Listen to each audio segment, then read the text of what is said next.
Hey, what's good, y'all? Lonnie Appleton here, and I woke up with the question. How many of y'all love your children? How many of y'all love your children enough to take their devices away, not because they're on punishment, but because you know it's short-circuiting their brain? How many of us love our children enough to take the devices out of their hand and put a book in their hand and encourage them to read? How many of us know that our children are watching us, so we can't just put a book in their hand, we also have to put a book in our hand too? Do you love your children enough to discipline yourself? How many of us love our children enough to dive deeper into our relationships with Christ so that we can teach our children how to dive deeper in their relationship with Christ? How many of us love our children enough to correct ourselves so that we can begin correcting them? There's a lot of things that are happening with your children that you don't even recognize because they happen with you. So because you believe it's completely normal, you believe what your children are doing are completely normal. All day, every day, I'm correcting my children, and I'm looking at my husband like, why isn't he correcting them? Because he doesn't see what I see. And that's not a dig at my husband. That is just the fact that I have proof what I'm saying is true. If you don't change your perspective of how you see life,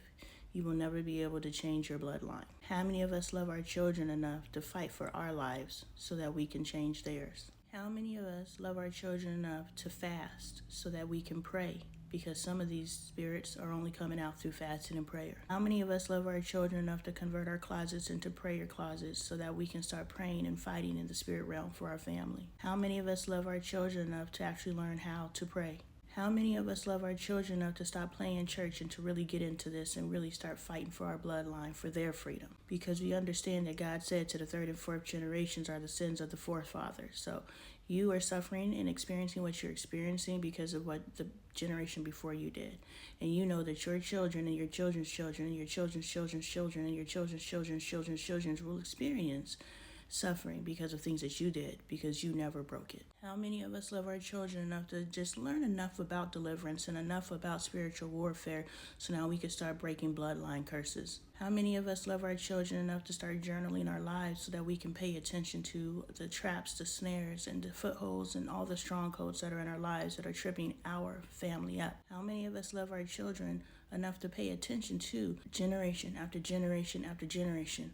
What has been happening in this family that is not of God? How many of us love our children enough to pay attention to how Satan is moving in your family so that you can break it? How many of us love our children enough to be the chain breaker? While I was journaling yesterday, Holy Spirit revealed to me that I will be the first person in my bloodline to truly,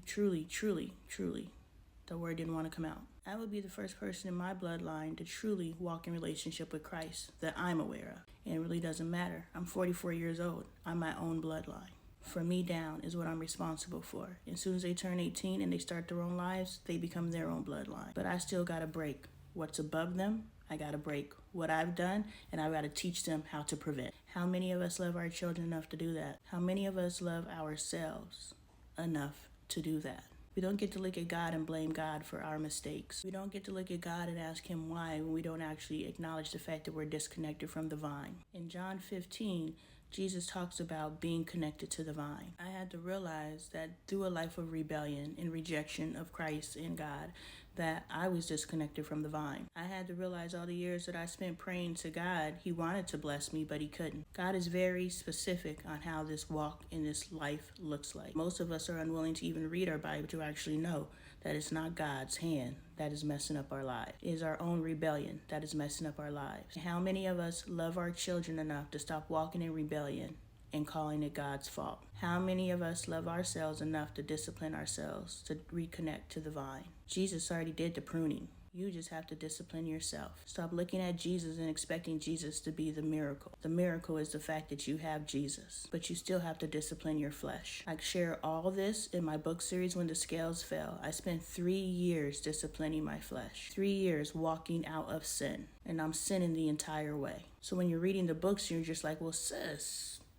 yes, this is the process of walking yourself out of sin. This is the process of crucifying your flesh. Jesus doesn't say, I will crucify your flesh. Jesus said, you need to crucify your flesh. Jesus already delivered you from your sin. Whatever sin that you're in, You're already delivered. That means you keep going back because you have not crucified your flesh, not that you haven't been delivered. And how many of us love our children enough to keep fighting for our freedom? Because when we overcome, they see it's possible. Many of us never experience breakthroughs because we've never actually seen a breakthrough. Somebody's got to be willing to be the generation to change the bloodline. So when we're out buying all these gifts and spending all this money and saying it's because we love our children, we really need to pay attention to what loving of our children looks like to Christ versus what loving of our children looks like to this world. If you're one of those people who still celebrate Christmas, one of those gifts under that Christmas tree should be a Bible and a journal.